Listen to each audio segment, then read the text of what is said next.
আপনার তো দীর্ঘ কয় বছর ধরে আপনার কোমর ব্যথায় ভুগছিলেন? এটা প্রায় 30 বছর। এখন 90% কিউর হয়েছে আমার বলে আমার মনে হয়।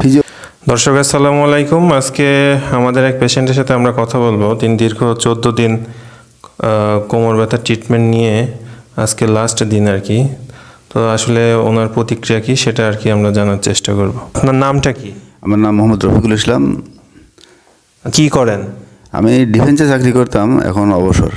আচ্ছা, আপনার তো দীর্ঘ কয় বছর ধরে আপনার কোমর ব্যথায় ভুগছিলেন? এটা প্রায় 30 বছর। 30 বছরের কোমর ব্যথা।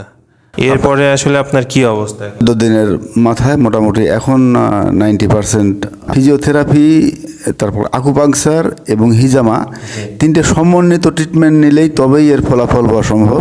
আমি তো আগে বেল্ট পরে ছাড়া মোটামুটি হাঁটতে পারতাম না, বা বেল্ট পরে হাঁটতাম, বা এমনি হাঁটতে গেলে একটা ছাতা নিতাম বা লাঠি নিতাম এরকম। কিন্তু এখন আর বেল্টও লাগতেছে না, ওরকম হাতে কোনো প্রেশারও দেওয়া লাগতেছে না। এখন স্বাভাবিকভাবেই হাঁটতে পারতেছি, আলহামদুলিল্লাহ। তো ধন্যবাদ আঙ্কেল আপনাকে, আপনি ভালো থাকবেন।